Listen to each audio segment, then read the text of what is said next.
नमस्कार भक्तों, आपका एक बार फिर से स्वागत है हमारे चैनल भक्ति की शक्ति में। आज के इस वीडियो में हम आपको 3 पैर वाली ऋषि भृंगी का ऐसा रहस्य बताएंगे कि उनको माता पार्वती ने श्राप क्यों दिया था। तो चलो शुरू करते हैं। ये एक पौराणिक कथा। महादेव के समस्त गणों में से एक है ऋषि भृंगी। एक महान शिव भक्त के रूप में भृंगी का नाम अमर है। कहते हैं जहाँ शिव होंगे वहाँ गणेश, नंदी, श्रृंगी, भृंगी, वीरभद्र का वास स्वयं ही होगा। शिव शिवा के साथ उनके ये गण अवश्य चलते हैं। ऋषि भृंगी एक महान तपस्वी और परम शिव भक्त थे। वे इतने समर्पित थे कि वे केवल भगवान शिव की ही पूजा करते थे और माता पार्वती को पूरी तरह नज़रअंदाज कर देते थे। उनके लिए केवल शिव ही सब कुछ थे। भृंगी की खास बात यह है कि उनके 3 पैर हैं। शिव विवाह के लिए चली बारात में उनका जिक्र मिलता है। बिनु पद होए कोई बहुपद बाहु, यानी शिवगणों में कई लोग बिना पैरों के थे और किसी के पास कई पैर थे। ये पद तुलसीदास जी ने ऋषि भृंगी के लिए ही लिखा है। भृंगी के 3 पैर कैसे हुए, इसके पीछे एक कथा है जो हमें बताती है कि भगवान शिव और माता पार्वती के बीच का प्रेम कितना गहरा है। ये दोनों एक ही है। दरअसल भृंगी की एक अनुचित जिद की वजह से सदाशिव और जगदम्बा को अर्धनारीश्वर रूप धारण करना पड़ा। भृंगी महान शिव भक्त थे। सदाशिव के चरणों में उनकी अत्यधिक प्रीति थी। उन्होंने स्वप्न में भी शिव के अतिरिक्त किसी का ध्यान नहीं किया था। यहाँ तक कि वह जगत जननी माँ पार्वती को भी सदाशिव से अलग मानते थे। शिवस्य चरणम केवलम के भाव में हमेशा रहते थे। उनकी बुद्धि यह स्वीकार ही नहीं करती थी कि शिव और पार्वती में कोई भेद नहीं है। एक बार सदाशिव के परम भक्त ऋषि भृंगी कैलाश पर अपने आराध्य की परिक्रमा करने पहुँचे। सदैव की तरह महादेव के बाईं जगह पर आदिशक्ति जगदम्बा विराजमान थी।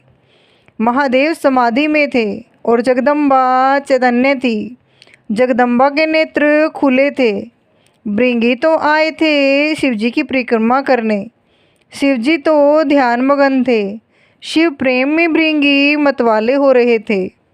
वह सिर्फ शिवजी की परिक्रमा करना चाहते थे क्योंकि ब्रह्मचर्य की उनकी परिभाषा अलग थी।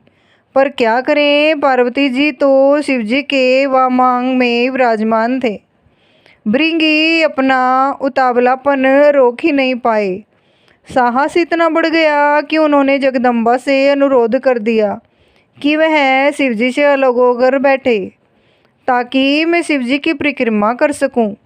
जगदम्बा समझ गई कि यह है तो तपस्वी, लेकिन इसे ज्ञान नहीं हुआ है, अभी इसका जाए अधूरा है। इसलिए उन्होंने भृंगी की बात को अनसुना कर दिया। भृंगी तो हट में थे, कुछ भी सुनने समझने को तैयार ही नहीं। उन्होंने फिर से पार्वती जी से कहा कि आप कुछ देर के लिए हट जाएं, मैं परिक्रमा कर लूं। माँ पार्वती ने इस पर आपत्ति जताई और कहा कि अनुचित बात मत करो। जगदम्बा महादेव की शक्ति है, भला वह सदाशिव से अलग होने को कैसे तैयार होती। माता ने भृंगी को कई तरह से समझाया, प्रकृति और पुरुष के संबंधों की व्याख्या की, वेदों का उदाहरण दिया, परंतु भृंगी भी वैसे ही उठ हटी। हटी की बुद्धि तो वैसे भी आधी हो जाती है। माता द्वारा दिए ज्ञान उपदेश उनके विवेक में उतरे ही नहीं।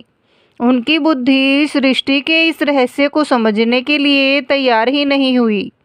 उन्होंने सिर्फ शिव की परिक्रमा करने की ही ठान रखी थी। माता ने सोचा इस अज्ञानी को कुछ भी समझाने का लाभ नहीं, इसे अनदेखा ही कर देना चाहिए। माता शिवजी से अलग न हुई। भृंगी ने भी हट ही पाल रखी थी। अपने मन की करने के लिए एक योजना बना ली। भृंगी ने सर्प का रूप धारण किया और शिवजी की परिक्रमा करने लगे। सरकते हुए वह जगदम्बा और महादेव के बीच से निकलने का यत्न करने लगे। उनकी इस दृष्टता का परिणाम हुआ कि शिवजी की समाधि भंग हो गई। उन्होंने समझ लिया कि वह मूर्ख देवी जगदम्बा को मेरे वाम अंग पर देखकर विचलित है। वह दोनों में भेद कर रहा है। इसे सांकेतिक रूप से समझाने के लिए शिवजी ने तत्काल अर्धनारीश्वर रूप धारण कर लिया। जगदम्बा अब उन्हीं में विलीन हो गई। शिवजी दाहिने भाग से पुरुष रूप में और बाएं भाग से स्त्री रूप में दिखने लगे। अब तो भृंगी की योजना पर पानी फिरने लगा। हट्टी का हट तो भगवान से भी ऊपर जाने लगता है।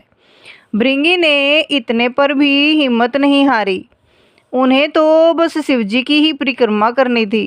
अपनी जिद पूरी करने के लिए एक और मूर्खतापूर्ण प्रयास किया। अब भृंगी ने चूहे का रूप धारण कर लिया। चूहे के रूप में प्रभु के अर्धनारीश्वर रूप को कुतर कर एक दूसरे से अलग करने की कोशिश में जुट गए। अब यह तो अति थी। शिव भक्त भृंगी की धृष्टता को लगातार सहन करती आ रही जगदम्बा का धैर्य टूट गया। उन्होंने भृंगी को श्राप दिया, हे भृंगी, तू सृष्टि के आदि नियमों का उल्लंघन कर रहा है। यदि तू मातृशक्ति का सम्मान करने में अपनी हटी समझता है तो अपने इसी समय तेरे शरीर से तेरी माता का अंश अलग हो जाएगा। यह श्राप सुनकर स्वयं महादेव भी व्याकुल हो उठे। भृंगी की बुद्धि भले ही हार गई थी, पर महादेव जानते थे कि इस श्राप का मतलब कितना गंभीर है। शरीर विज्ञान की तंत्रोक्त व्याख्या से मुताबिक इंसान के शरीर में हड्डियों और पेशियां पिता से मिलती हैं, जबकि रक्त और मांस माता के अंश से प्राप्त होता है। फिर क्या था, भृंगी की तो दुर्गति हो गई। उनके शरीर से तत्काल रक्त और मांस अलग हो गया। शरीर में बची रह गई तो सिर्फ हड्डियां और मांसपेशियां। मृत्यु तो हो नहीं सकती थी, क्योंकि वो अभिमुक्त कैलाश के क्षेत्र में थे और स्वयं सदाशिव और महामाया उनके सामने थे। उनके प्राण हरने के लिए यमदूत वहां पहुंचने का साहस ही नहीं कर सकते थे। असहनीय पीड़ा से भृंगी बेचैन होने लगा। ये शाप भी आदिशक्ति जगदम्बा का दिया हुआ है। उन्होंने ये शाप भृंगी की वेद बुद्धि को सही रास्ते पर लाने के लिए दिया था, इसलिए महादेव भी बीच में नहीं पड़े। इस शाप का लाभ यह हुआ कि भृंगी असहनीय पीड़ा में पड़कर समझ गए कि पितृशक्ति किसी भी सूरत में मातृशक्ति से परे नहीं है। माता और पिता मिलकर ही इस शरीर का निर्माण करते हैं, इसलिए दोनों ही पूज्य हैं। इसके बाद भृंगी ने असहाय पीड़ा से तड़पते हुए जगदम्बा की अभ्यर्थना की। माता को माता होती है। उन्होंने तुरंत उन पर कृपा की और पीड़ा समाप्त कर दी।